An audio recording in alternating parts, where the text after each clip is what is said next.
Good morning again. Good morning, good morning, good morning. Whew. Hi, guys. Hello. So, we touched on this. Well, before I do all of that, I got to say good morning to everybody. I am so sorry. I was just looking at something someone sent to me, and I was like, wait a minute. Um, Let me say good morning to everybody. Good morning, Crazy Cat Mama. Good morning, Tina. Good morning, Terrence. Good morning, Dung Beetle. Dung Beetle, you missed my glasses. Oh, hold on. Hold on. Let me stop this. So, good morning, Michelle LaBelle. Good morning again, Terrence. Okay, so Lindsay Shriver, I discussed her a couple of weeks back, maybe 3 weeks ago. She's a Georgia mom that's accused of plotting to kill her husband, who played for Auburn University, and then he was signed with the Falcons for a season. Okay, so they had a family vacation home in the Bahamas. They had a private jet or private jet. They would take it and they would go over there. She met this young bohemian man, and she starts having an affair. Now, Lindsay is 36 years old. She's a mother of three, and she was arrested last month for arranging a murder conspiracy. Okay, so against her husband, Robert Shriver. Is it Robert or Richard? It's Robert Shriver. I'm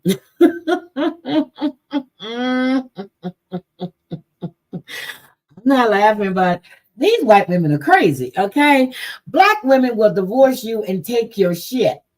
Now, we ain't gonna get involved with no killing shit, okay? Because we don't want to lose our freedom. That's just it.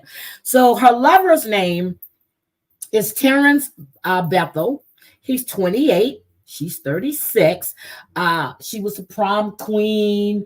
And Terrence, I'm serious. We ain't gonna kill no more for. Oh, I take that back. This woman in Cyprus this past week, was going through her husband's phone, and he thought he was texting somebody and she shot him. Now, that's the rare case, okay? Unless he's coming and doing something aggressive. We ain't shooting nobody unless we can prove self-defense, all right? I'm not going to jail. I may want your money, but I ain't going to jail. So her lover, Terrence, is 28. Terrence, not you, Terrence. And the would-be hitman is, I think his name is Foreign. He's 29. They hatched a plan to kill Robert on July 16th. Okay? They hatched this plan. They got text messages and everything. But I just want to let you know this. So she was jailed in the Bahamas. Okay? She was arrested in the Bahamas. Now, this is where this shit gets me. Her dumbass soon-to-be ex-husband helped to bail her out. And her co-defendants. Okay. So she has to remain on the island and enjoy all the amenities of the big-ass house on the island. Okay? Now, we know he white. Okay? We definitely know he white. Definitely know he white. Just like the guy whose wife ran off with the prisoner, stayed gone for 20-something years. And then he says she was being held hostage, but she was going and coming back and forth to work, and he took her back. They were white. Okay, so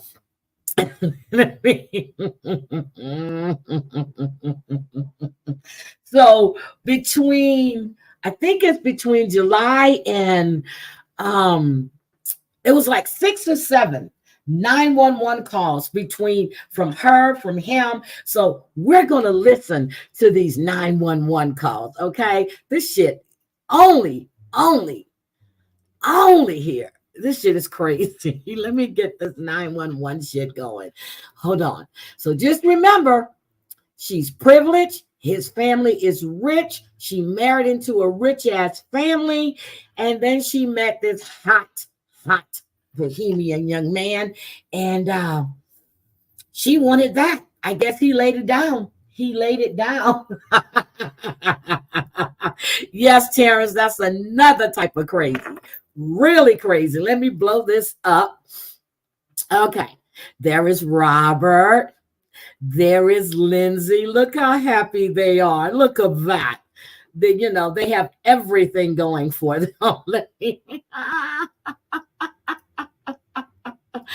give you the full screen layout. Okay. All right. We ready. Robert Shriver seemed to be living a fairy tale life together. At Auburn, he was a football star and she was a cheerleader and pageant queen.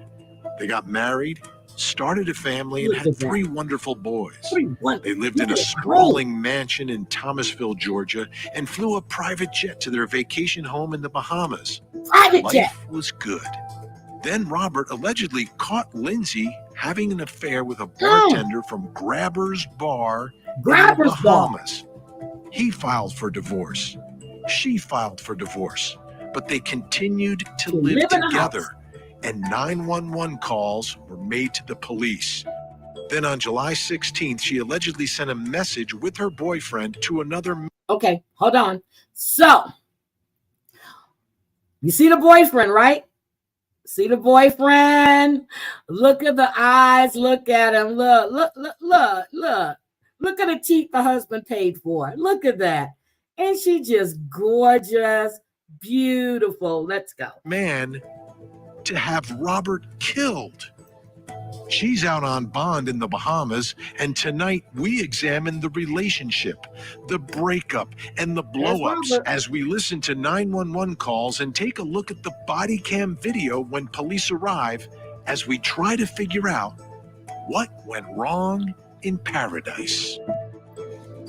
I'm Vinny Politan. Thank you so much for joining us tonight here on Closing Arguments. And it's sad. It's absolutely sad when families break up, but we know it happens. But sometimes things are just escalated to the next level. And that's what happened here. That's why we're covering it. That's why it's a criminal case. And it all really started with that Bahama drama. And you think about this, you've got Robert and Lindsay Shriver and their boys and the families, they go down to the Bahamas. This is where they go for family vacations. They got a place down there. They take the private jet down there. And it's a place, a private jet, to,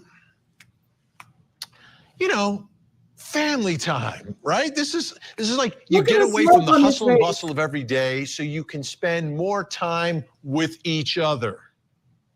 And that didn't happen here. It just didn't happen here. And it ended up that she allegedly hooked up with a bartender who then hired or attempted to hire this man right here. Where is he? Right here. There he is. There he is. There he is. To murder Robert. Insanity. A family vacation, a getaway, turns into an affair, turns into an alleged murder for hire plot. So Robert and Lindsay were splitting up. That dick was right. Good. That's clear. The split up came once he knew about the affair. He filed for divorce. She filed for divorce. But things are complicated. Things get complicated when you have been together for a while and you start a family and you've got a lot of money, right? Everything gets more complicated. The more you have, the more children, the more money, the more complicated this split became. But during the course of them breaking apart and each filing for divorce, they were still living together in that house. So it's a big house, I get it. She wanted the money and the man. Now, if you divorce him, you married into this money. You divorce him, you're going to get some type of settlement, but not to keep you. And he's not going to let her keep that. Well, then again, he probably would let her keep that home because his 3 boys are there. But she wants everything, and she doesn't want to deal with him. She's a selfish little bitch is what she is. So let's get back to this. It's a huge house, and you're not going to be necessarily on top of each other inside that house, but it's the same house. Look at and one of you is allegedly having an affair. Both of you have filed for divorce. Messy tension, blow-ups, awkward situations. All of that was happening. As a matter of fact, we've counted up to this point like 6 911 calls. And I'm sure before any of this ever happened, when they were just a regular family with kids and money and doing things, and you're not calling 911. Like that island stuff. 6 911 calls? Things are off the 6 rails calls. I thought it was 7. in their lives. So tonight we're going to go through some of those 911 calls and sort of do it all in chronological order. Thank you, Vinny. But you really need to understand the context of what's happening in the relationship. So guys, I had pulled up each and every call, right? And then I stumbled on this. And I said, well, shit, Vinny has it all in one. So I'm going to use Court TV because I had all my little tabs open with all the little 911 calls, including the call from Robert's mom. So I had all of those open. At the time of each of these calls, because there are certain things that are happening at certain times that completely change the picture and may change the way you see or hear these calls and these body cam videos of the responding officers. So let's first go through the timeline of events. On February 18th, Lindsay Shriver went away for a weekend trip without her family. On February 20th, Robert called 911, afraid Lindsay was setting him up. The last week of March, Lindsay, Robert, and the kids go to the Bahamas for spring break. On April 5th, Robert files for divorce. On April 6th, Lindsay files for divorce. On April 12th, Robert calls 911 about a strange package. On April 30th, Robert, his mother, and Lindsay call 911 during a custody exchange. On July 16th, Lindsay calls 911 because Robert won't let her on their private jet. On July 16th, Lindsay allegedly sends the kill him message to the hitman. On July 21st, Lindsay is arrested. It's the full timeline. We're going to go through it piece by piece. Let me bring in my guests, our experts tonight, joining me in Los Angeles, California. Okay. Body language expert Rob Best. I really don't want and to in Orlando, Florida, jury expert. consultant, really human don't. behavior expert Susan Constantine. I just want to get to the also joining us in New calls. York City. Their child. And what can happen is you have two people that don't problem solve together that are extremely enraged and they live in the same house, and it's very contentious and potential. My wife just got back from out of town, and I believe that we are heading down the road of getting divorced. She just cut my cell phone off from Verizon. She called Verizon and had my cell phone disconnected, so I'm calling on my mother's phone. Now he pays bills. Because the only way I can get it back active is if she releases it. Mm-hmm. So I have to go over to our home. And with the way that she is behaving, I feel like she might try and call the police to try to set me up as soon as I get there. And I wanted to try to get out in front of it because I'm not a risk of, doing anything crazy. I'm just trying to go to my house, and if I need to pack my stuff and leave, I can pack my stuff and leave. But my kids are there, and, I don't want it to be presented as she goes and screams bloody murder, calls the police over nothing to try to have me carried off in a police car.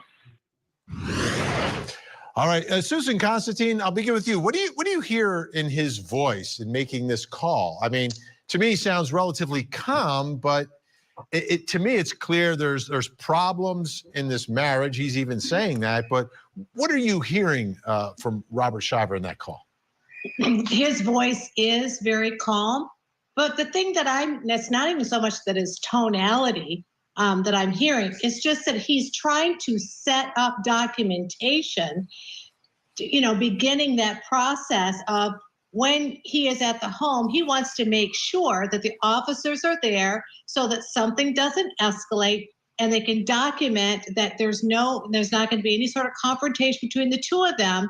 So when I hear that, Yep. I am hearing him say, you need to come to my house. Something could happen, and I want you to document this for later on, and also in case things become more escalated. Dr. Judy Ho, this is February 20th. No one files for divorce until April. But it seems clear in his mind that they're heading down this road, and she's cutting off his phone?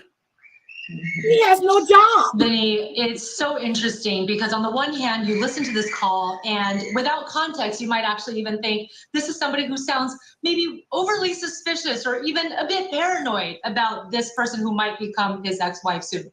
But now that we have all of this other information, it appears that there were signs that he was already fearful of as early back as February. Now, what does that remind you guys of? This reminds me of Lori Vallow, when her at the time they were still married, when her husband called the police to try to get her some mental help because he was scared she was going to kill him. And what did she do? She had her brother to kill him.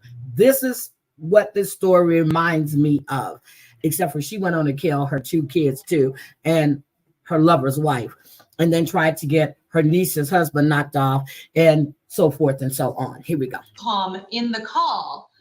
The way that he was speaking and how measured he was speaking and all the delays and pauses, I think he was still trying to formulate the thoughts in his head of how do I explain this to this 911 dispatcher in a way that doesn't make me sound like I'm losing my mind, but something is off and I can't even quite put words to it myself at this point. But that's what we sometimes call intuition, that there's something just doesn't feel right and he feels like he needs to do this, but maybe even at that point, he didn't really know how bad it was gonna get. Okay, let's move ahead in our timeline. First week of April, the Shriver family goes to the Bahamas for spring break as a family. So this is the end of March, beginning of April. And then when they come back from the family vacation in the Bahamas, he files for divorce. Now remember, the Bahamas are where she's allegedly having this affair with the Bahamian bartender at Grabber's Bar. Next day, she turns around, she files for divorce. Then 1 week later, Robert calls 911 to report a strange USB drive that was delivered to his office and to his parents' home. Now listen to this. Let's listen to that. Almost getting 911. Listen, I do not have an emergency right now, but I was wanting to just kind of put you guys on notice of something that it's been kind of odd. Mm-hmm. Are you the right person to talk to, or do I need to be transferred to dispatch, or what? This is dispatch. Okay, so today at work, I had a letter delivered to me, and it was a USB thumb drive. And it didn't have a return to sender address or anything. And so I plugged the thumb drive in, and it had all these pictures of my wife on it from about 2 weeks ago when we were out of the country. And the same thumb drive was delivered to my parents' house about a mile away in an unmarked envelope. And it looks like, glancing through, that it was almost like a private investigator. But we have spoken with everybody that we know, Mm-hmm. and they've all confirmed that they don't know what we're talking about. Okay. So I don't know if we have like a potential stalker. Now, somebody dropped off this USB drive with pictures of your wife and this other man, and you're saying you have a stalker. You said it looks like it comes from a private investigator. Who do we think would have hired a private investigator? He's saying he didn't. His mother said she didn't. Someone hired this man to do this and paying this person to do this, or She herself did it because she wanted him to see it. So this whole case is just bizarre. Or some lunatic that's in town that has been following my wife around. But we just wanted to let you guys know it might do, or we would like it if you guys could maybe, just make a couple of passes by our home tonight. We just kind of went through and checked the whole house ourselves. So again, Rob Best, putting this in perspective in the timeline, right? He's filed for divorce already. It's a week later, gets this strange USB with these pictures of his wife from the Bahamas from their spring break trip. How does he sound to you? Yeah, there's so many questions regarding the situation, focusing on the 911 calls, both of them really. He's super congruent. There's nothing about his words, his tone, or the volume that provide a significant tell for questioning Robert. When we lie or when we attempt to manipulate, we are attempting to convince people of something as opposed to conveying information. Robert is conveying information. Everything about his communication, these calls, seems very congruent. And while I have questions about the situation, I don't necessarily question Robert. Dr. Judy Ho, this is a bizarre little factoid here, right? And he's getting the but he refers to her as his wife, doesn't mention anything about going through a divorce. Both have filed divorce, and he's thinking they've got a stalker. Yeah, this is really perplexing because clearly he also did at one point enlist the help of private investigators to tail the wife. And that is how he discovered that she was having the affair with a man in the Bahamas. And now he's acting like the idea of hiring a private investigator is such a novel concept. So I do think that part of it is really odd, and even aligning himself with his wife, as you were pointing out, they have already filed for divorce, but now he's saying, my wife.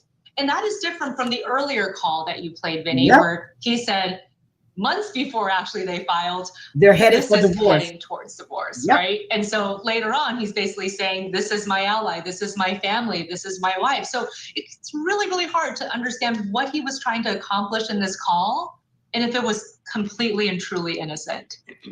Yeah, Susan Constantine, you look like you want to jump in here. Go ahead. Yes, again, documentation. I keep going right back to that. And he says, I want to put you on notice, right? He says that this is all a setup. He's telling you what he found, where he found it, what he thinks it is. He's even speculating what it is from a private investigator. And to your point that you mentioned, this last most beautiful gal here, she was talking about the fact that, that there was kind of this alignment, right, with this investigator. Then there was investigation before. He may have recognized something that he had already done. And frankly, none of us have enough information to really make a diagnosis of what's going on. There's a lot of missing pieces going on, but certainly it is quite intriguing. But I think it's still like his documentation, setting up a scene, and there's a reason why he's doing that. Could be fear, could be concern, but it actually could be real. This is what's really happening. Yep. All right. Our guests are staying with us. We've got a lot more to go through. We've got, we're going to take you to April 30th when 3 separate 911 calls are made, plus coming up next hour. Okay, hold on. Let me go through that. So we've kind of set that up for other Robin. Here's where we are in the timeline. Take a look. April 29th, Robert takes the couple's children to visit Lindsay's family, but Lindsay does not go with them. Continues Tuesday at 8, 7 Central on Court TV.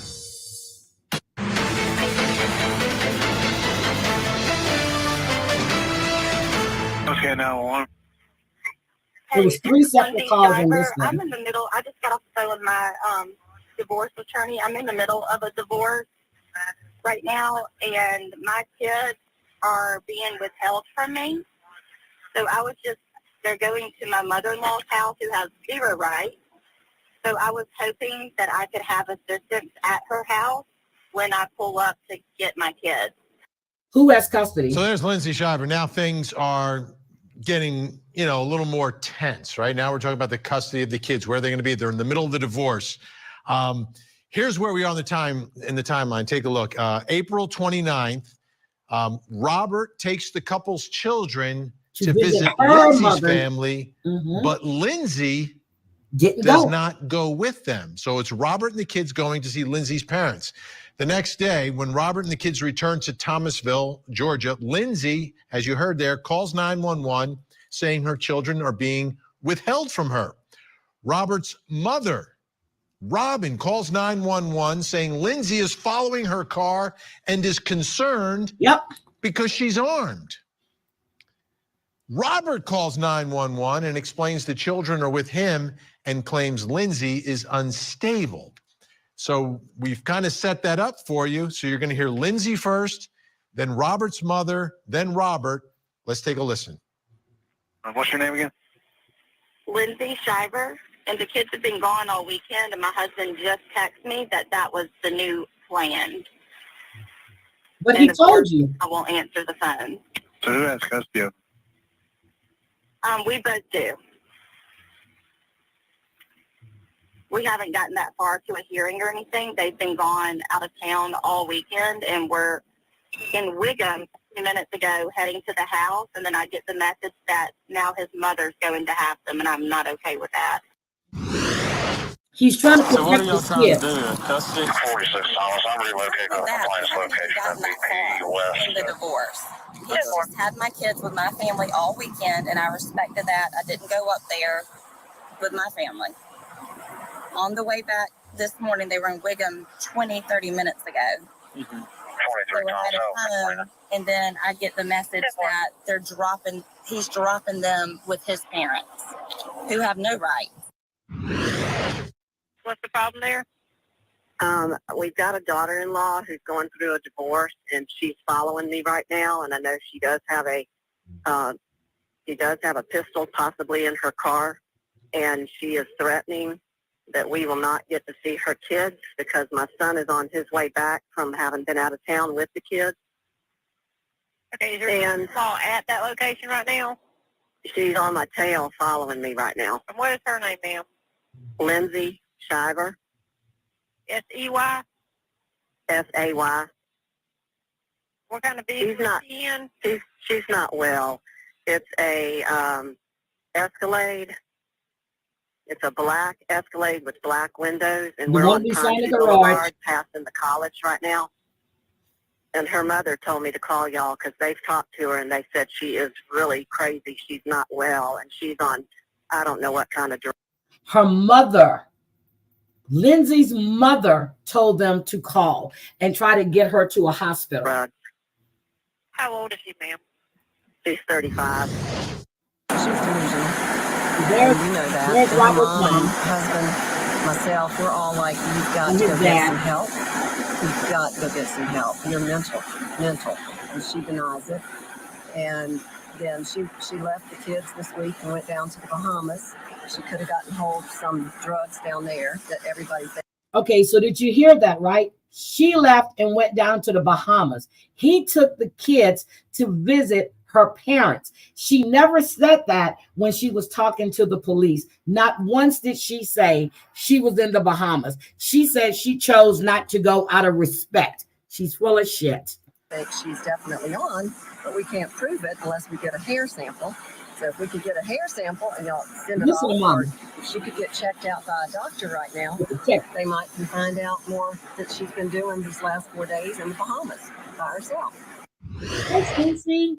My wife and I are going through a divorce, and I've been gone all weekend, and she just threatened myself and my mother to bring the kids back, and her mom is saying to take her to the ER or check her into some mental some institution because they think she's having kind of a midlife crisis mental breakdown, so it's super unstable, and she just followed my parents when they left the house trying to find the kids, and deputies were called. The kids are with him. The city, they said we need to call Thomasville City instead of the county. Okay. Did your parents have the children with them? No, the kids are with me.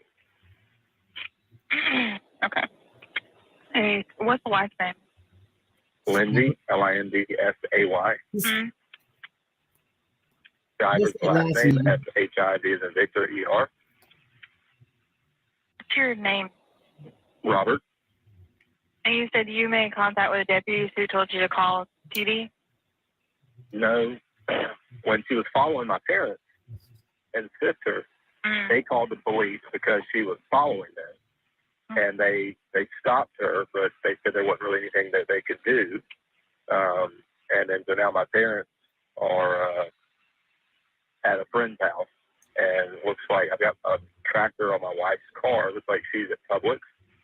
And then we were coming back in from being with her family. Me and the boys were from this weekend, and she just like went off the handle. And so I'm trying to buy some time and not take my kids into an unstable environment, number one, and she's going off the rails without seeing the kids. So I'm just trying to figure out how to approach this, because I don't want the boys to see the mom like get, carted off. Yeah, he's trying to protect his son. Going out, or kind of what the best course of action is to handle this. All right, let's bring back in our experts, Rob Best, Susan Constantine, Dr. Robbie Ludwig, Dr. Judy Ho. Dr. Robbie Ludwig, I'll let you go first. This is a mess. Yeah, this is a mess. But when you listen to Robert, he sounds much more sane and stable. Yep. The fact that, and Lindsay seems a lot more dysregulated. The fact that her parents are not siding with her is very concerning. And it means that they must know something about her mental well-being and stability that encourages them to side and support her soon-to-be ex. And, the fact that her mother-in-law is concerned she may have a gun. So it's painting a very different picture. It's very striking that Lindsay's own mother doesn't appear to be supporting her. Nope. And so I think that's something to look further into. All right, Rob Best, what did you see? What did you hear in all of these calls and body cams? Yeah, Robert remains consistent. There's no red flags or tells for us to focus on here. He's conveying information. The video with Lindsay, however, is what's so intriguing to me. She's incredibly confident, yet when we look at some of the details, I agree with Robbie, she's very dysregulated. You see open body language, open palms of hands, things that'll tell you she's telling the truth. Yet when people who are in high positions of power, they feel like they're highly empowered, it's much easier for them to regulate certain behaviors as they might be lying or manipulating. They have a complete opposite physiological reaction to us when they're lying or manipulating. Their focus is on the reward, not on the risk. Their cognitive levels increase. The cortisol and stress goes way down. Their ability to be super refined is really, really high in these moments. And in addition, this is supposedly about her kids and her concern for her kids. And I'm not hearing many comments about Mama Bear being concerned for the kids in this moment. I hear a lot of convincing for her to get whatever it is that she believes she wants. So why is she concerned about her kids? They're with the father. He's never done anything to them. They just came back from visiting her parents. She is trying to control the situation. She has lost her mind. He filed for divorce because of her cheating. The next day, she files. She's trying to control and contain everything, and it's not working. Dr. Judy Ho. Well, Vinny, I think what is really telling is when her husband's mom says, I'm calling you at the instruction of Lindsay's mother. Parents. Yep. They think that there's something going on here, and they're instructing me to contact law enforcement. With all of the context that we have, the parents are saying to do this, knowing that there's a risk that Lindsay could get in trouble with the police. If she was on drugs, for example, this could lead to an arrest or some other major consequence. And yet they still felt like it was important enough to inform the police about her behaviors. I also think that it's really interesting that as you're looking at her behaviors in this video, that so much of what is being said is more about the power dynamic between her and her husband rather than the children. It's really about, well, he took them up to my family's house to spend time with them. And I gave them that respect, right? So much of that is really about the exchange and what she thinks the power dynamic should be, as opposed to I'm concerned about my children's well-being or I really miss them, right? So this was a lot of what was just discussed right now. And I think that it shows where her mind really is. It's more about a self-focus, it seems, in this moment that is very pivotal, rather than what is the good of my family and how do I act for the greater good of my children.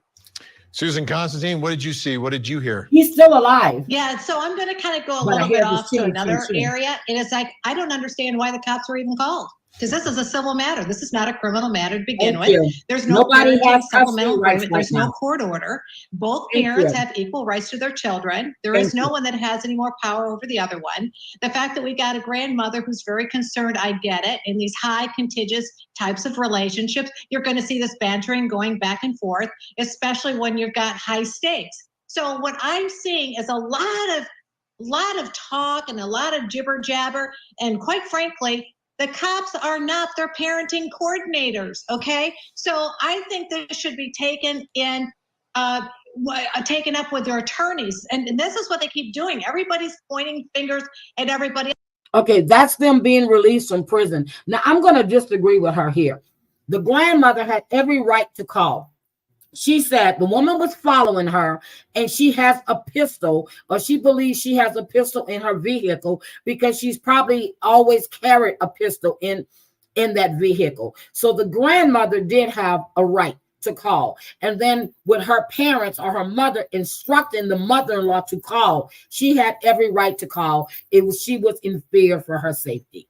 Yes, which will drive everybody insane. So now, if you're wondering why she's crazy, and I'm not defending her, you can see why.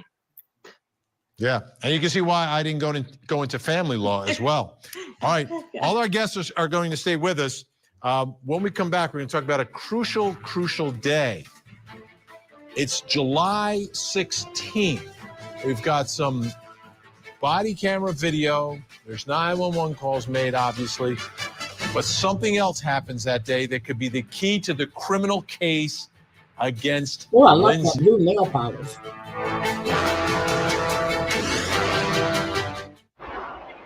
I was awakened by my brother screaming. Woke up this morning, we have travel plans to leave, and he's insisting that I don't go. Okay. And then I have my keys. Yeah, he wouldn't let her on the private jet. Moves me out of the way, starts trying to unload my car. Tells me he owns the car, he owns the rights to it. Just got super aggressive, and that's when I called immediately because he's been physical before, and I'm just not. Okay. He's never been physical. Not doing that. All right, let's get back into our timeline. That's Lindsay Shriver. July 16th, crucial day. Lindsay calls 911 about this dispute. They're in Thomasville, Georgia at the time. Travel plans to the Bahamas. He's going away with the boys. She's going to go see her boyfriend. Now, it is this same day after this call, and you'll see more about it, that Lindsay allegedly, according to Bahamian authorities, sends the kill him message. Yep. In that WhatsApp conversation to the alleged with their sons hitman that they were soliciting, who's a music producer down in the Bahamas.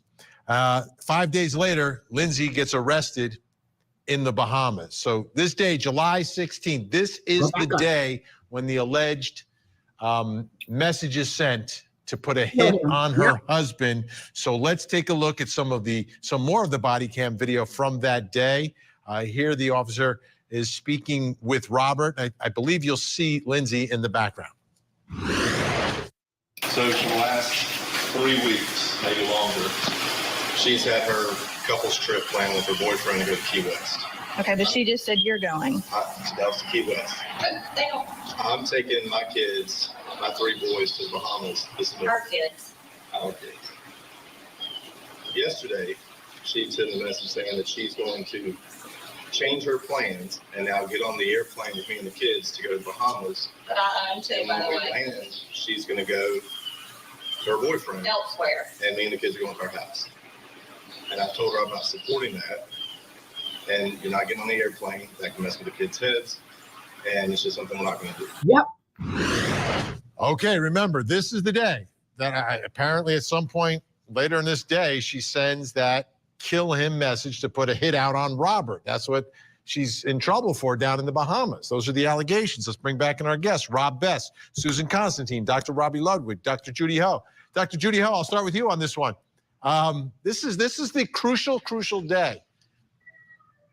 Right. He's not getting And away. as you can see here, there's no way in my mind that two intelligent, cognizant adults wouldn't know that this would be such a recipe for disaster. So again, the story is that Lindsay is the one who is pushing to get on the plane in plain sight of her children and her soon-to-be ex-husband, basically in a situation where they're completely enclosed, no one can escape, and bringing in this tornado, this bomb, essentially, of a paramour who was the one discovered to be involved with her before they even filed for divorce, right? So this is obviously something that was going to escalate in one way or another. And if she really was the one pushing for this, it appears that she perhaps wanted this to be a big conflict and to be a big dramatic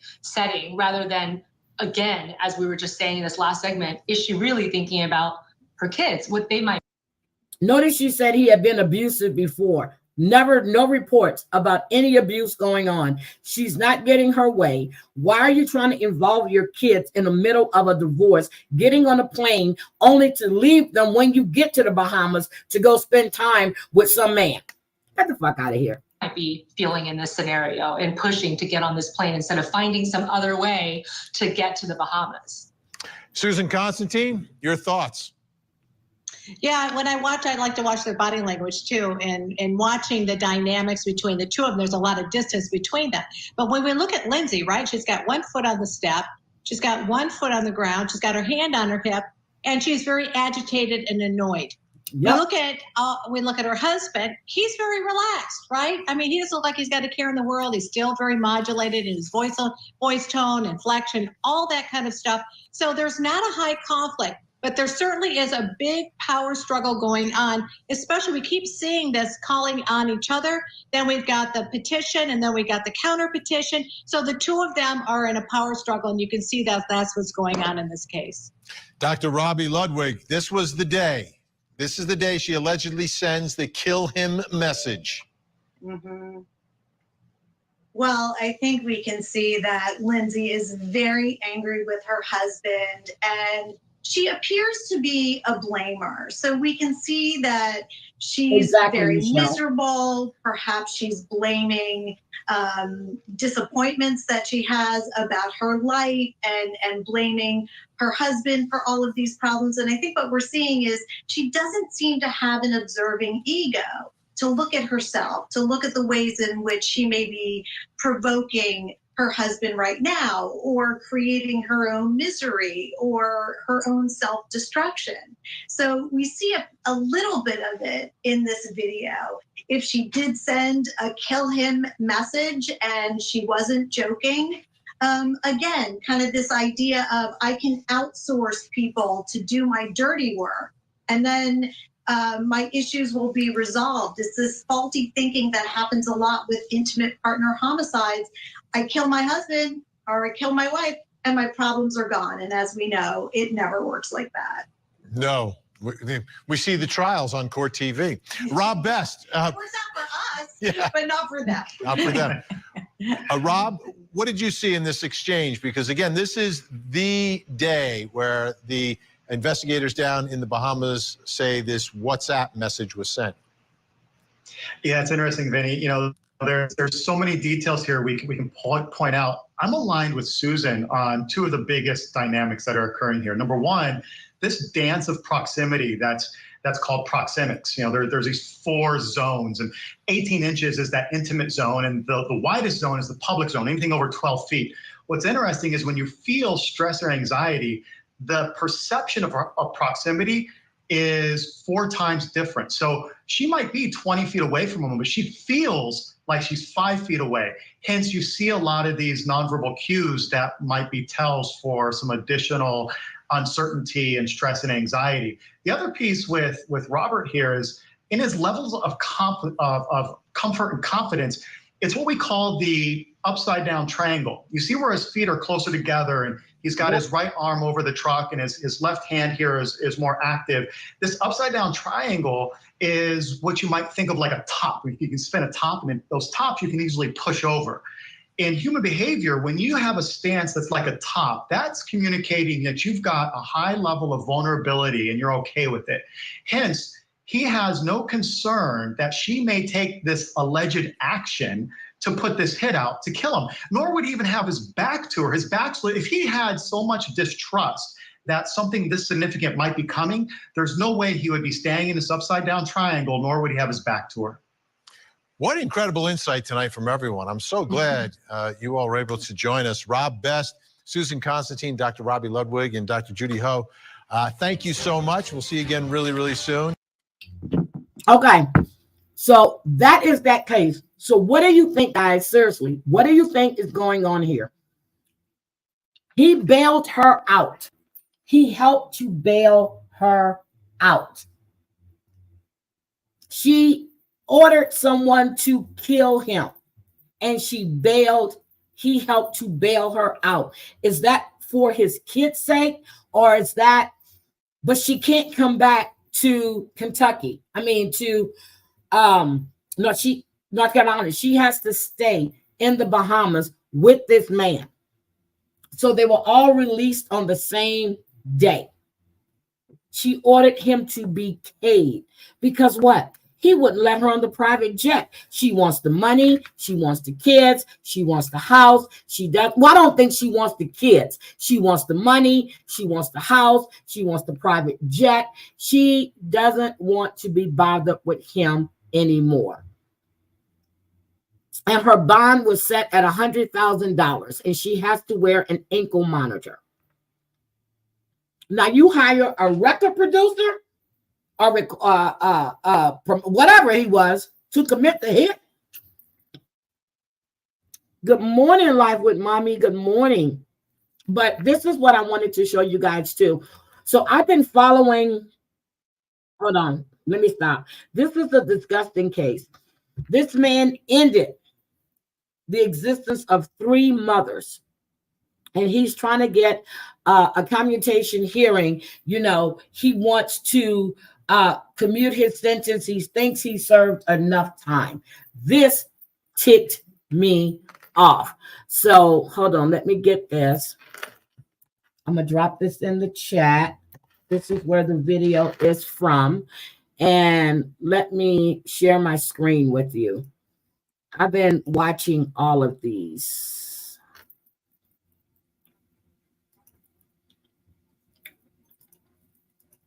So this is parole board, okay? And he's in front of the parole board because he wants to commute. He thinks he served enough time. This is Angola. This is the prisoner. Angola is in Louisiana, people. It's one of the nastiest prisons around. Angola. You know what? If she does anything stupid, Stacy, that's going to be on her. But I don't put nothing past her because she reminds me of Lori Vallow Daybell. She really, really does. Okay, here we go. But what I don't understand is who told? That's the thing. Someone had to tell them in order for them to be arrested that, you know, that day on the 16th, this is what happened. 5 days later, she's arrested on the 21st. Somebody had to tell. Somebody had to say something. The hitman probably told someone and they turned her in. Who knows? But someone had to tell someone something in order for them to arrest them. That's my thing. There's a lot of missing information here. And I don't like missing pieces. I don't like missing pieces. I need to know the whole story. But here we go. So this is Angola. This is Louisiana, and you guys can look it up. Angola is one of the nastiest prisons ever. If you go to Angola, there's really no coming out. It's for Kenneth Vickers, DOC 376309. We have Margaret Briscoe, the victim's sister, who'll be speaking in opposition. Houston Vickers, the son, who'll be speaking in support. Dana Galvin, victim's sister, who'll be speaking in opposition. Nicole Dublichet, victim, who'll be speaking in opposition. And Ashlyn Vickers, daughter, who'll be speaking in support. Who? Thank you. Mr. Vickers, for the record, would you introduce yourself to everybody? Tell us your name and DOC number. My name is Kenneth Houston Vickers Jr. My number is 376309. All right, and you should be able to see all the members of the pardon board on your screen. Yep. Let me introduce myself. I'm Cheryl Renatza. My colleagues are Mr. Tony Marabella, Mr. Victor Jones, Mr. Alvin Roche, Mr. Jim Wise. And I will read some identifying information into the record. Then I'm going to turn it over to Mr. Jim Wise. As your case has been assigned to him, he'll start the interview process. When we finish the interview, we'll hear from the warden there at Angola, and then we'll hear from all the people who've indicated they'd like to speak today. At the very end, you'll be allowed to make a statement before we vote. Okay? So you are Kenneth H. Vickers Jr., DOC 376309. You're here this afternoon requesting a commutation of your sentence. Yes, you were sentenced in 2003 in Evangeline Parish for 3 counts of manslaughter. You received a 40-year sentence on each of those counts. So your total DOC sentence, 120. and those are consecutive. So your total DOC sentence is 120 years. Is that correct? Yes, ma'am. Okay. Would you answer Mr. Wise, please? Yes, ma'am. He figured 20 years is enough. Mr. Victor's, good evening. Good evening to each and every one that attended the hearing today. I was, you were on 5802, your offense. That's when your offense occurred. That's when all this occurred. And on 5802 was the same day you were arrested. May 8th. And you were sentenced on 3/7/2003 to 40 consecutive. That's 120 years, right? Yes, sir. Yes, sir. Okay. During this time, you grand jury bill indicted you. Did the grand jury, the charge that they put on you, you were charged of the murder of Brandy Vickers, Michelle Archon, and Jennifer Leger. Is that correct? Jennifer Leger and Michelle O'Quinn. Yes, sir. Yeah, it was all first-degree murder. The grand jury come back with, and then the judge give you the manslaughter. Is that correct? 3 counts? Yes, sir. How long have you been serving on this charge? 20 years. It'll be 19 years next month. All right, this is something I want you to do, and I want you to speak to the board only. Tell me, were you on drugs? I don't know if I had any drugs in my system, but I was heavily intoxicated. I was a bad alcoholic. I know that's not no excuse. Well, tell the board a little bit of what happened. About leading up to that, or I know Yeah, I woke what up happened? with- Because, What happened?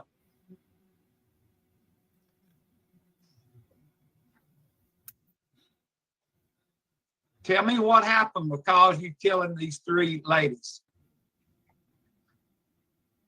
I'm not understanding what you saying, Mr. Jim. Is all right, there was three victims in this case that got killed.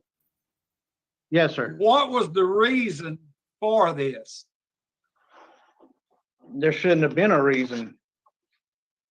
I mean, what happened? Michelle, Jennifer, and Brandy got killed. And I can't remember pulling the trigger, but it don't make it right. Did you go to their house? I don't know. I remember bits and pieces throughout the day. I drank 740. So you don't know what happened? I can't say here truthfully and tell you what happened when I really don't know. But I took responsibility for it because I know if I wouldn't have been messed up, I wouldn't be in prison right now. I mean, I hurt people. I hurt all of them babies. Took their mama. Oh my God. Nicole, Sammy, David, Miss Judy, Ryan, Anna, Justin, Caleb. I mean, I can't remember doing it, but I heard them, and I'm sorry.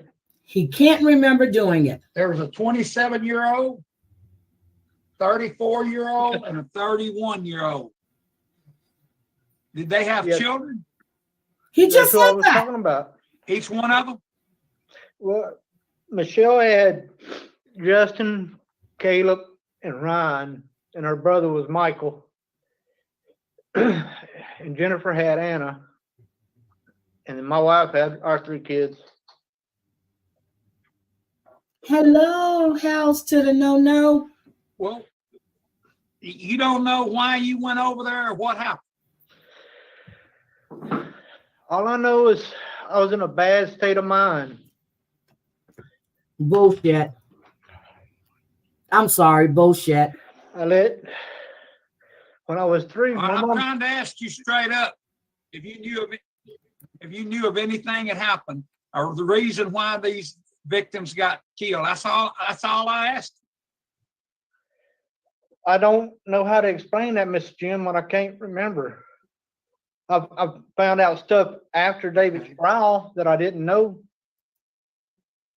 But he had told me my wife come back to the house one day and told me I needed to do something with my friend, that he threatened to kill her and Shelly on the side of the road for getting in his business. And I just laughed it off and told him she was a big girl. She was on her own. With me and her wasn't together no more because she was living on one side of the house. I was living on the other side of the house. And it went at that, but I found out after I pled guilty, and I pled guilty because I couldn't see me hurting kids or anybody like that. I know that ain't me. Apparently it happened. How many disciplinary write-ups? How many disciplinary write-ups do you have? None. See, you've done real well since you've been there. Drugs has not been your problem. What programs are you taking for alcohol or drugs? I'm not taking any right now. I had got with Miss Amber and found out there's a new program at Camp F, but I can't attend it right now because of the COVID. All right, when you can, you need to attend every program you can get your hands on. I know you've done some positive things since you've been there. Get out of here. Are you a trustee there at the prison? Yes, sir. I live What do you do there? I live at the Canine CC Canine Training Facility. All right, let me speak to the warden there. Warden LaMartiniere, is anything you can say on his behalf? Yes, sir, I sure can. Senator Vickers has been at the dog pen for the past going on 7 years. Since he's been here, he has 0 write-ups. He was taking, he's an NOVTS graduate. He's going to victim awareness, 100 hours, things for a change, Malachi dads, inside and out dads, anger management, substance abuse, low tiger score. He's on several outside crews that help secure emergencies, times of hurricanes. He has volunteered and has been taken to many projects off the farm with West Louisiana Sports Park, with the 4-H club here, helping them put together for their shows. Has gone to the governor's mansion on several occasions and worked. Has absolutely zero problems since he's been here, and like I said, since he's been at the dog pen, and just really worked and worked with the community here at Angola, and has been extraordinary offender. Has had no other problems though. I can say I've talked to him on several occasions about his case, and you know, it has confided in me of his alcoholism and alcohol problem when he drank to blacking out and couldn't remember. But I've asked him about the case several times and trying to figure out what's going on. And I don't believe he doesn't remember. What he's done since he's been here, he's been a model prisoner. He murdered 3 women. Thank you. I don't have any He other took it questions. down from first degree to manslaughter. Now, if he was black in Louisiana, Mr. Marabella, that charge would have never Thank you, Madam Chairman. Mr. Vickers, tell me how you intend on dealing with your alcohol problem. Sir? Tell me how you intend on dealing with your alcohol problem if you were somehow to be released. I plan on getting help. I'd have to find a support group because I'm alcoholic. I ain't touched nothing since I've been locked up, but I'm always been alcoholic. Yeah. And it's a disease. What program have you taken? I understand there's a program that you're hoping to get into and hoping to take. What have you taken currently that has to do with substance abuse? The last thing I took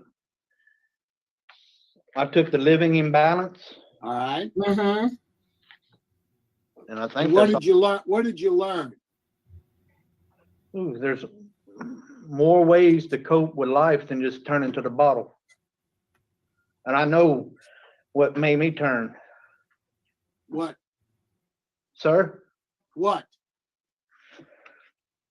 Well, when I was 3, my dad got charged with manslaughter for killing my mama. Oh, God. Okay. When he got out.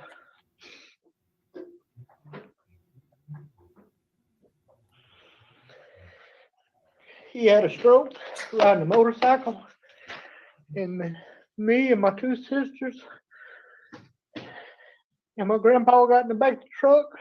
We was gonna ride to the hospital with him because my uncle was gonna drive. He had a camper, and I got back there to be with my daddy.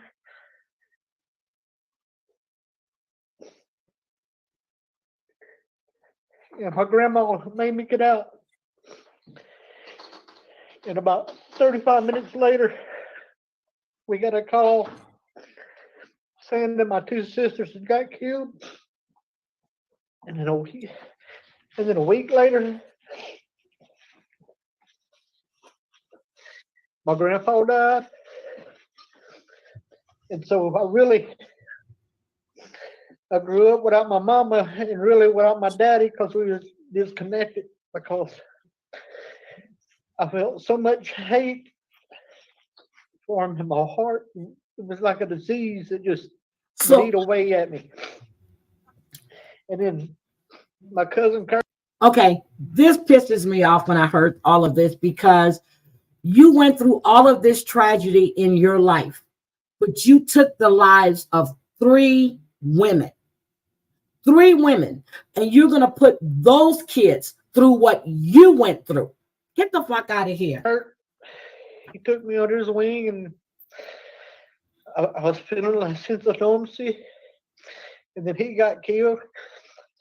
And my 2 older sisters had done moved out the house, and I felt alone.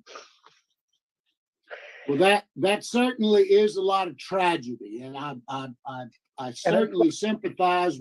But get this, he can remember all of that. He can remember all of that, but he's an alcoholic, but he doesn't remember killing going to a home and killing 3 women and leaving kids motherless. With what you went through. I mean, that's horrible. Right. I guess my concern is, how are you going to deal with your problems without drinking? Because I changed my inner man. He changed. I gave it all to Jesus. Get the fuck Everything. Well, and that's a good thing. But you got to have some tools, and you've got to have some positive beliefs or understanding on what you're going to do when times get bad. Do you have a plan? Yes, sir. Which is what? All my family's there to support Besides me. your family. I have, if I'd get out, I'd be living right next door to a state trooper. He worked, Mr. Clay Shoots. He would give me a place to live. He'd be my support. Mr. Shoots is not going to be able to stop you from drinking. Your family is not going to be able to stop you from drinking. What are you going to do to stop you from drinking? I'm not going to drink. That's not answering the question. As fast as I can to help me not drink. Okay. Thank you, Mr. Vickers. That's all I've got. Yes. Thank you, ma'am. He's frustrated with him. Thank you, Mr. Marabella. Mr. Jones? Mr. Vickers. Mr. Vickers, can you hear me?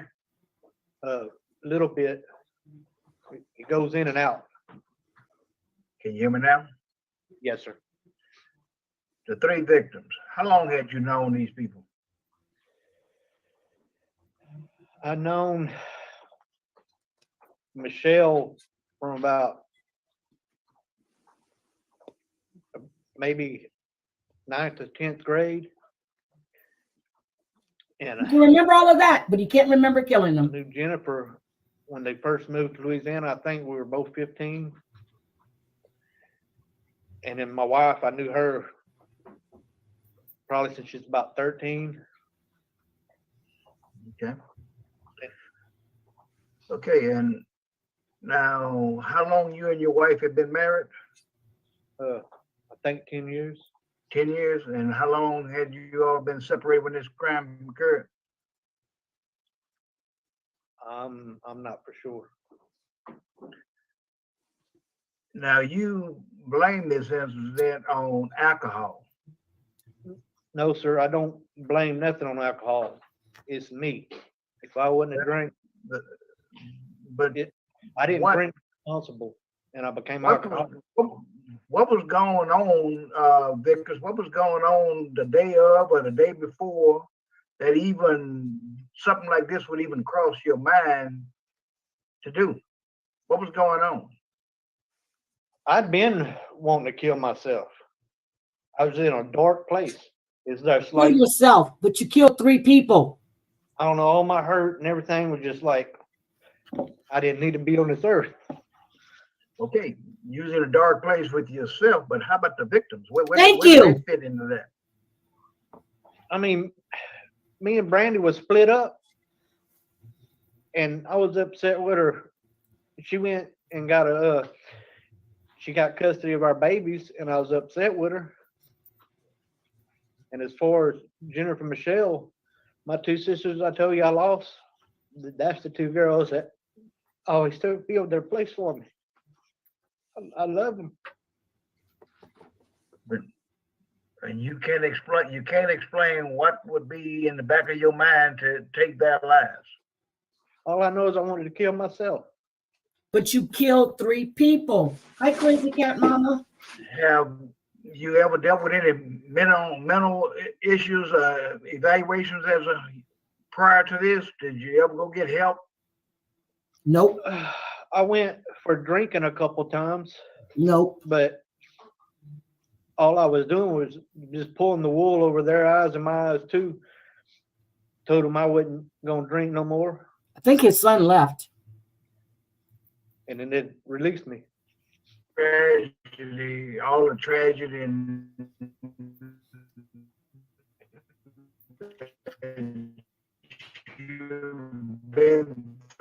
You're breaking up really bad, man.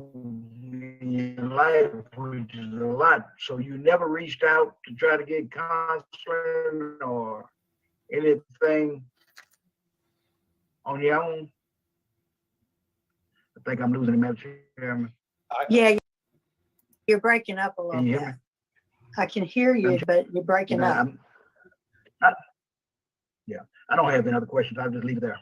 Yeah, I think he asked you, Mr. Vickers, you never really reached out for counseling on your own? Nope. Yeah, I went to Crossroads and I think it's in Pineville. Mm-hmm. What I was Pineville, saying is, Louisiana, from what I understand. I guess it wouldn't been on my own. It was more or less to appease my wife. Yep, it wasn't on your own. Okay. All right. Well, let's move on. Mr. Roche? Madam Chairman, I have no questions. All right. Thank you, Mr. Roche. Let's hear from your son. Houston, can we hear from you? Hello? Hi. Go ahead. Can you hear me? Yes. Oh, Lord. I don't know what I'm supposed to say. Whatever comes to mind. Did you ask me a question? I'm sorry. No. What would you like us to know about your father? Oh, I was 5 whenever it happened, and I do remember it. And I do remember there was a lot of alcohol involved. And since he's gone in prison, completely different man. He's always telling me to read my Bible. If I was bad, he always fussed at me. Okay. But so he was pretty much still being a dad, even though he wasn't around, which I think I needed because I was a very tough child to deal with because I had a lot going on in my life, you know. And then it didn't help that whenever we moved, I had a similar situation happen down there too, to me and my sisters with one of our aunts overdosing. So him actually getting clean and getting that help, that's how I'm going to see it. It That's took me because a he's in long prison. time to forgive my dad, but he's the only parent I have, and I just want him back. He killed your mother. How do y'all talk like this? He's just a completely different person. If you had compared them, I wouldn't have recognized the man he is today. And I don't think he deserves to be in prison anymore. Really? All right. Well, thank you. Thank you for sharing your thoughts with us. We appreciate it. Thank you. And I'm sure he does too. Okay. Well, could we hear from Ms. Dana Galvin?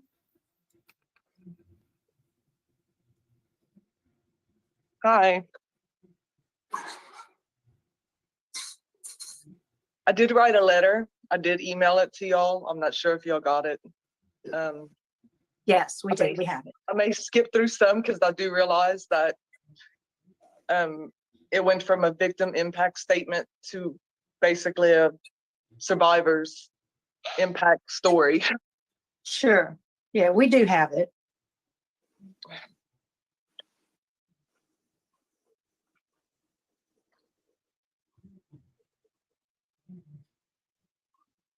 I love watching parole hearings. I really do. But this one pissed me off. My name is Dana Marie Galvin, younger sister to Brandy. Before that night in May 2002, I was very close to Kenneth. He was more like a brother to me than any of my other brothers at that time. We got along well for the most part, and I honestly don't remember any real fights between him and I, unless it had to do with my sister Brandy. I always tell everyone that night I lost more than just my sister.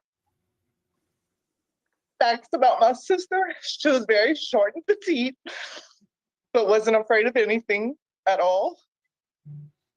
She was a great mother. She knew she always wanted to be a mother. She loved her coffee, Coca-Cola, despised milk. She carried me around so much when I was a baby, I didn't walk. much until after I was 1. I was her personal baby doll. She was 4.5 years older than me.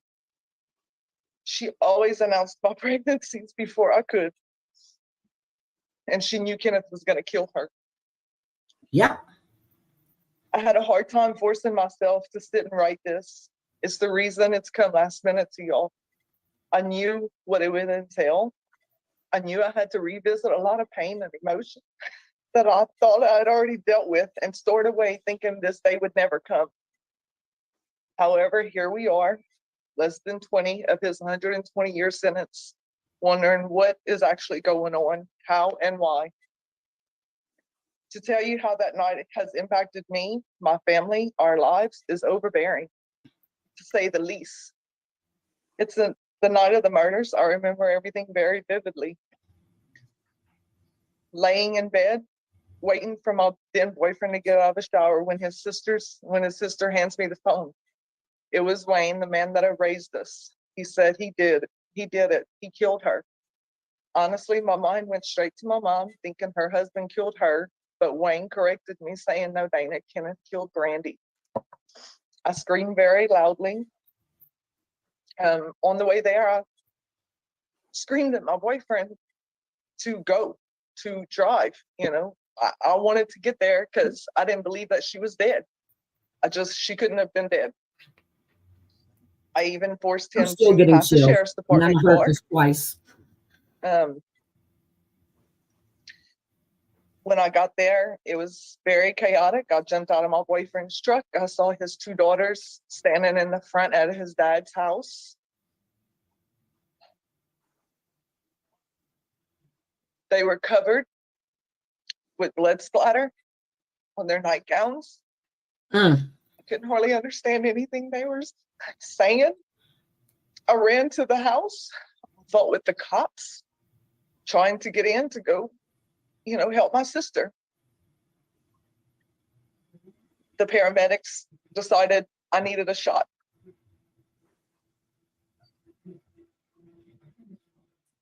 I had seen Kenneth a few days. I'm not really sure how many days it was prior to this, broke down on the side of the road. Of course, I stopped to make sure he was okay. And I asked him if he needed me to do anything for him, gas, etc., whatever. I didn't know why he was there. He tells me no, so I ask him how he's holding up. His words were, I'm going to kill that bee. I got upset and I tell him he needs to quit saying that crap. It's the, exact reason he was in the predicament and situation he was in. I told him he needed to let things calm down, to give her some space, and that I know he loves her and really didn't want to hurt her. He was just in a lot of pain. I made him look at me and promise he wouldn't do anything stupid, and he did, and he lied to me. He told me he loved me and he lied.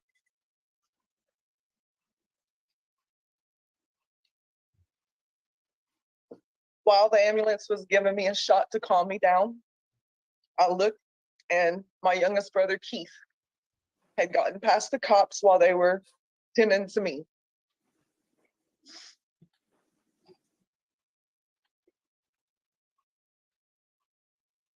It is that. I'm sobbing. I have chills again. I see his face. I know it's over and that she's gone. We're all sobbing. And Keith tells me to definitely not go in there and regrets what he saw. We all wait until the coroner arrives to take their bodies. I begged to see my sister and they refused.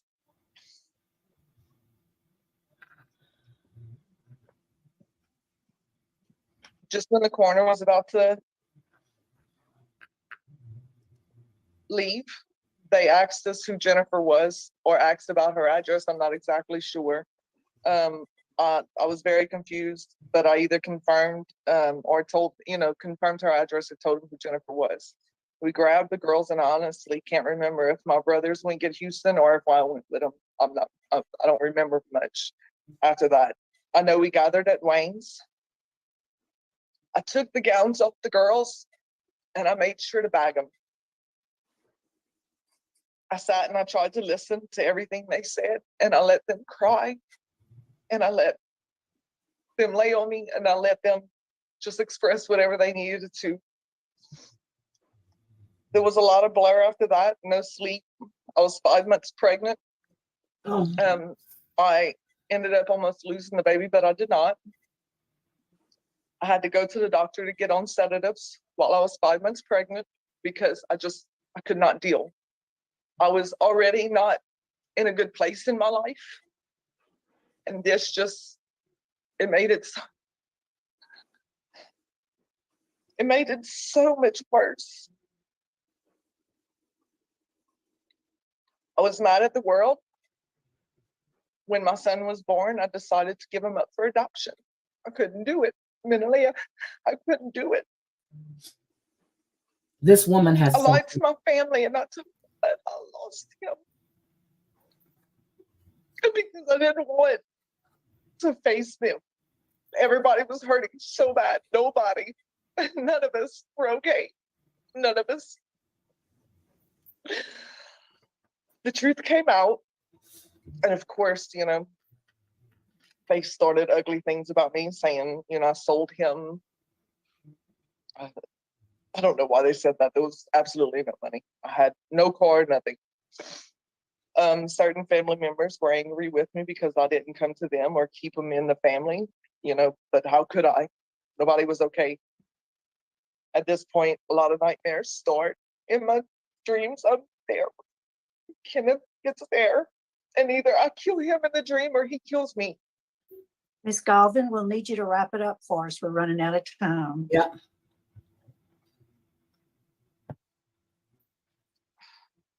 August of that next year, my little brother killed himself. He developed schizophrenia. My daughter witnessed the suicide. Yep. I then decided to forgive Mr. Vickers. In 2007, our other little brother got into a wreck and was killed. Our mom passed away exactly 2 years after that. I miss my sister every day that she is not here. There was a domino effect of deaths in my family that followed that night. There isn't a word that describes what my family has endured directly and indirectly from that night.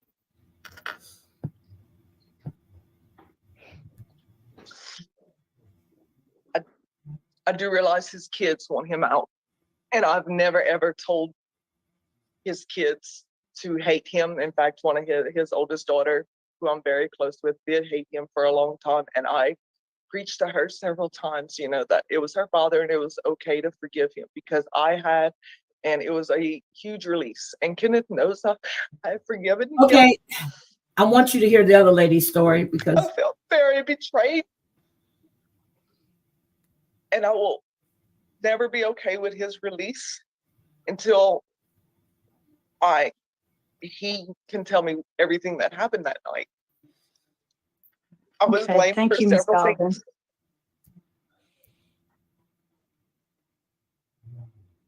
Thank you. We appreciate your participation today. We need to give the other ladies an opportunity to speak. We're running out of time. Ms. Dupleshain, Nicole? Yes. We'd like to hear from you. Well, Kenneth was like a brother to me too. He was like a little brother. My brothers was grown and off, and this really I don't understand because we was all so close. And I know that there's other factors involved in the situation with what went down that night. But in talking to Kenneth after it happened through letters, this could have been stopped with a phone call. He told me, you don't know how many times I wanted to come tell you, and either I was high or y'all was gone. Months, this could have been stopped. Why I have trouble believing that Kenneth solely acted on Jennifer by himself. I just don't believe that. This could have been avoided. Yeah. And And if the truth had come out like it should have,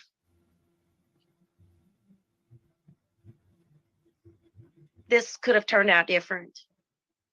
I mean, he still would be doing, I mean, he's just as guilty. And our families are forever destroyed and never will be the same. All these children have emotional trauma and baggage that it's going to be hard for them to deal with. I mean, they're at an age right now, you think they need their mothers. And as much as I love my niece like my own, she needs her mama and she can't help it. And I'm not the same. I love her like my daughter, but there's things she's been through that she needed her actual mother. Same thing with all these other kids. The families have been destroyed. The families have gone through years and years of emotional, like every time you think you get to a point where you're going to be okay. Yep. And then something like this comes and just it's like fresh wound all over again. This is hard to heal from, even though I have forgiven both Kenneth and the other person involved because I had to in order to heal. That doesn't take away the fact that they did wrong. And just because you forgive somebody doesn't mean it's forgotten. That's right. And that they don't have to pay for what they did. You have to take it. I hope Kenneth is in a good place finally. And I hope he's leading his life right.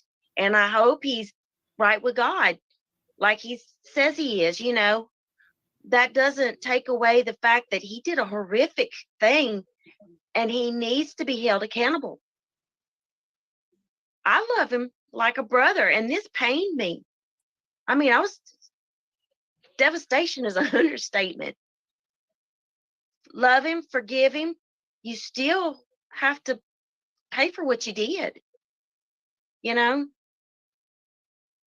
I don't know what I don't want to go too deep with my feelings here because I think I'm finally getting to a place where I can maintain. But it's not fair. It is not fair that he would get out and go have Thanksgiving with his family and I have to go to the cemetery. Mm-hmm. I'll never be able to talk to my sister. I'll never be able to hug her. Why would he not have to pay for what he did? That's you know? right. Mm-hmm. I don't know what else to say. I mean, That's I don't good. wanna- We appreciate you sharing with us, and we understand your position. We have Miss Margaret Briscoe who's joined us. We'd like to hear from you.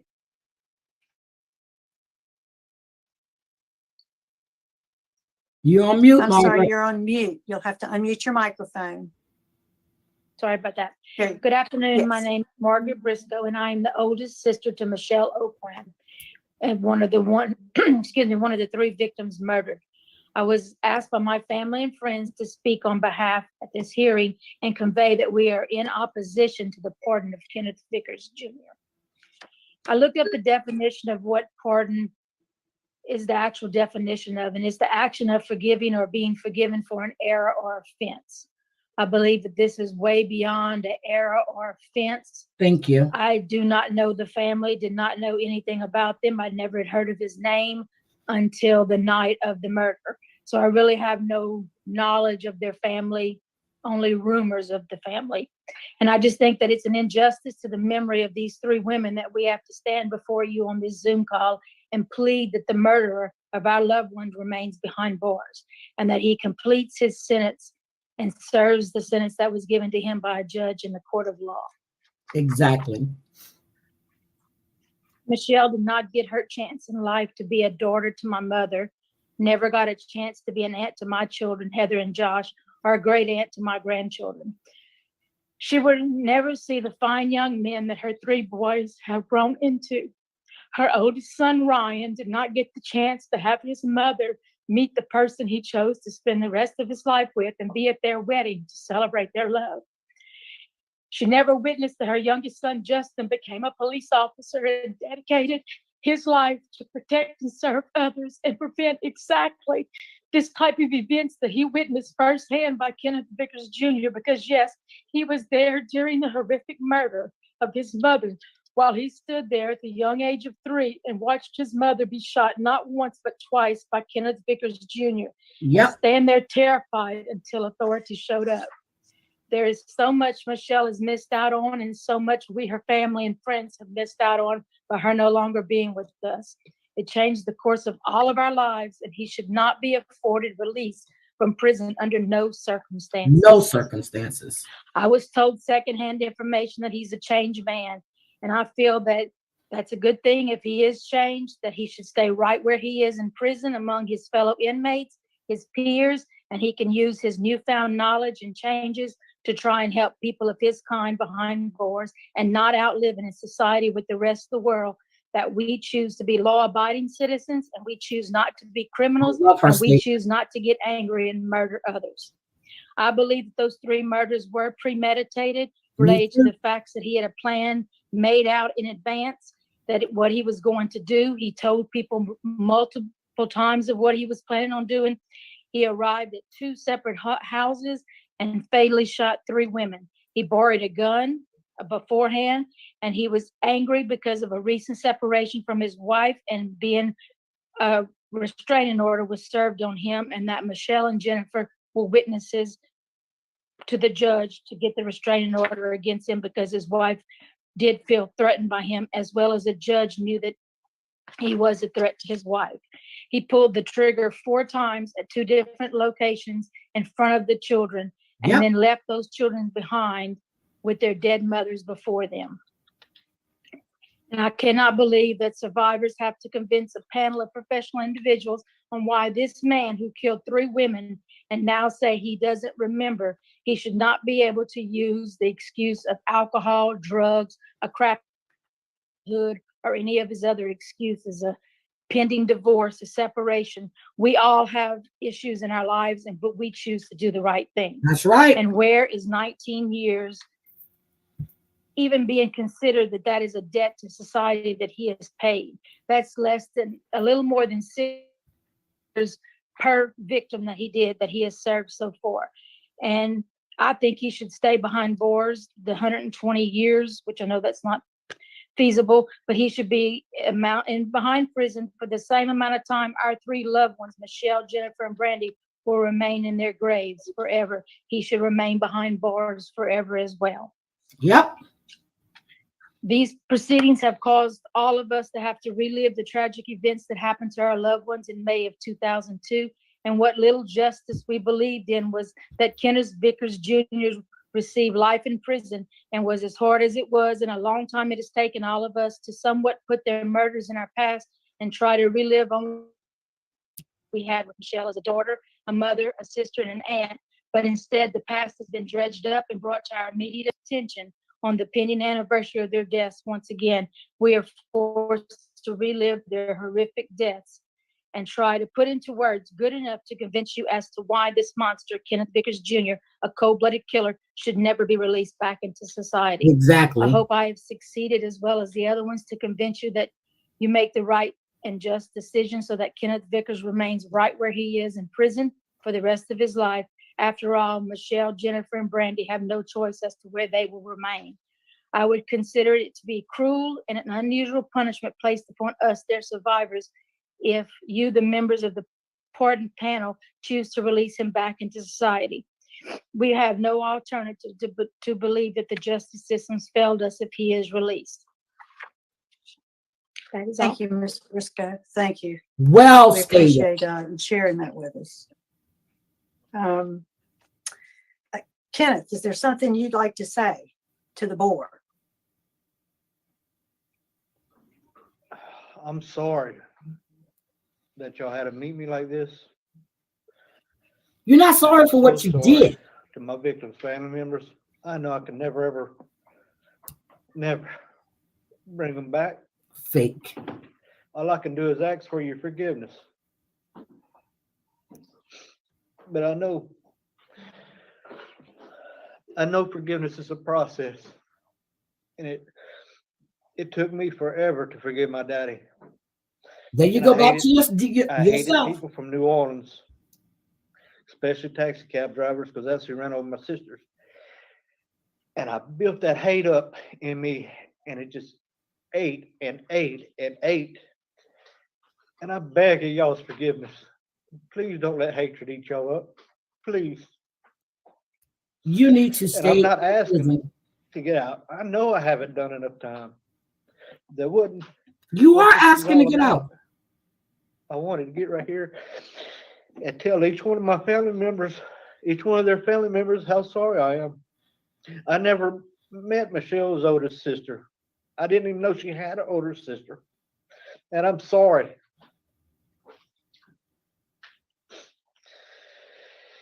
And if anything, I would ask, like I said, I'm not asking to get out today. But if there's any way possible to give Less me, time? it's not really so much me, it's my family, it's my kids. You weren't thinking about other people's families. Maybe 99 with parole eligibility after 34, that don't mean I'll get released. I'll just be eligible. Like right now, I'm coming before you. I'm not getting released. I was watching a evangelical yesterday. And Oh my I God, prayed I can't with him. and I asked the Lord to give me something out there I could use at this board. And I watched 4 different preachers. And he was preaching on how Christ Jesus, he was healing people. As in our world, you know, we judge. I might look at that guy over there and say, I don't like what he's wearing. And different things like that. Well, he was talking about him healing people. And at the end, he asked this question. I'm going to ask y'all this question. What would it be like if we looked at people through a life of mercy and grace? You didn't do that. To the judge. So why would you expect other people to do it? And again, I'm so sorry to everyone involved. The DA, the Sheriff's Department, my hometown, my home community, the board, all of my victims. I'm sorry. All right, Kenneth, thank you. All right, Mr. Wise, this is your case. Are you prepared to vote? Yes, ma'am. Kenneth, I just want to say this, Kenneth, that and I want to tell the victim something real quick. There's going to be a time, I don't know when it'll be. If he stays where he is, he's doing good. He's been a trustee for a long time and different things. But Kenneth, let me tell you something.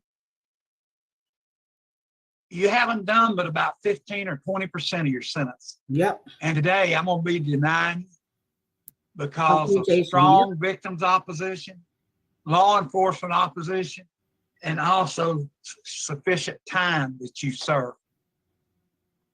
And I know you do a good job down there where you at because I've seen you down there. And I'm going to thank each and every one here today. Thank you, Mr. Wise. Mr. Marabella? Mr. Vickers, I think you need some more work on your alcohol problem. And you need to have a plan for when you get out. If you get out, you need to understand and learn about yourself and your drinking and what your triggers are and what can stop you. You've had a very tragic life. I mean, no one questions that. The listening to the family of the victims today, they've had a tragic life. Yes, You've caused a lot of pain to them. You're working hard and you're doing well. Right now is just not time. You haven't served sufficient time on a very long sentence, and that's a serious concern. But you're moving in the right direction. And there will be a time, perhaps not in the near future, but in the future, that you will be able to get out. Continue to do the things that you're doing. But today my vote would be to deny you. Thank you, Mr. Marabella. Mr. Jones? Mr. Vickers, I concur with my colleagues here. I think it would help. I think you choose to forget or want to block out what actually happened, what brought all this on. I know it would help me to know. I can't see anyone doing something of this nature without some reasoning for it. Yep. So I'd like for you to sit and think about that some and give some thought to it. Don't hide behind the alcohol.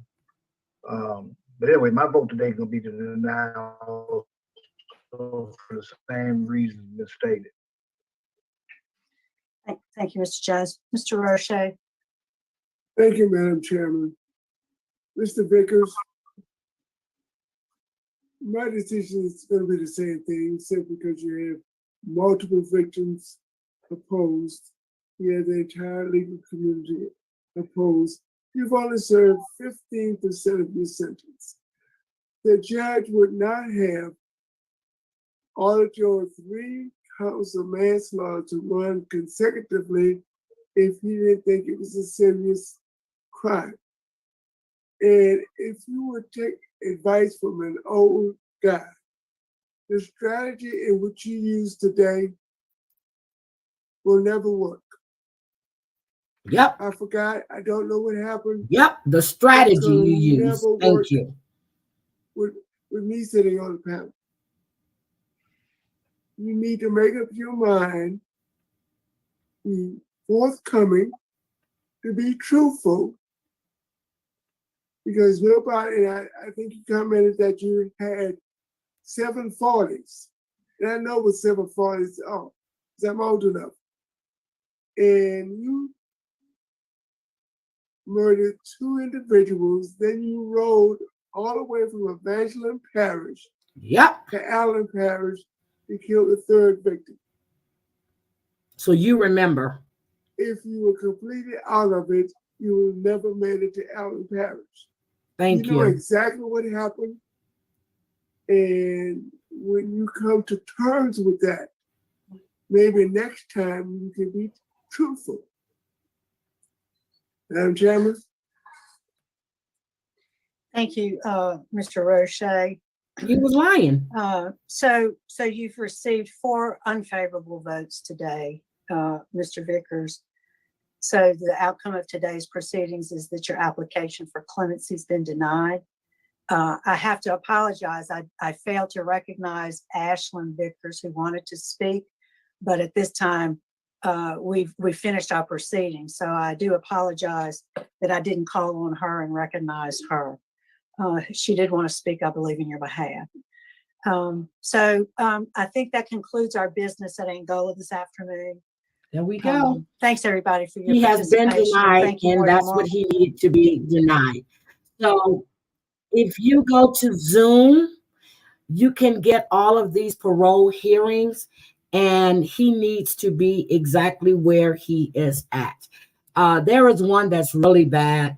It's about a man that ordered his stepdaughter when she was 11, beat her mom. The little girl became pregnant, and I'm not playing that because that made me sick to my fucking stomach. So, and he was trying to get out, not acknowledging, talking about the little girl was enticing him and all kinds of disgusting shit. So, thank you guys for coming and spending more time with me. I really appreciate it. But I just had to show that because I've had that for like 5 days now, and I never got a chance to really show it to you guys. But it was always about him and what he went through, not what he did to these families, not what he did and not the reason. And he said he was blacked out.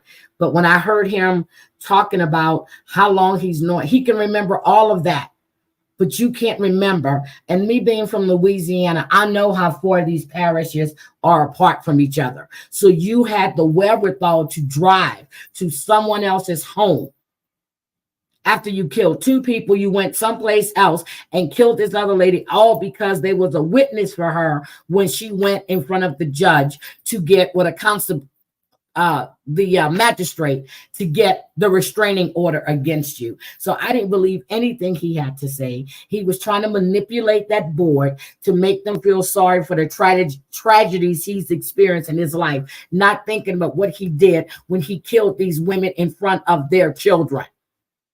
So I heard your daddy killed your mama, but he didn't kill your mama in front of you. I heard your sisters got killed. I heard this, I heard that. No one killed anybody in front of you. You killed these women in front of their kids. So you deserve to be exactly where you are. And Angola is not the prison that you want to be in. My cousin's boyfriend is serving a life sentence. I met him one time. And his daughters are now in their late 20s. And they were babies. No, they're in their early 30s. And they were babies when all of this happened. You go in Angola, honey, you might as well say bye-bye, because it's hard to get out of Angola if you have a life sentence. So he deserves, and he didn't commit murder. He didn't kill anybody. He was just running around robbing everybody in the French Quarter. He got life.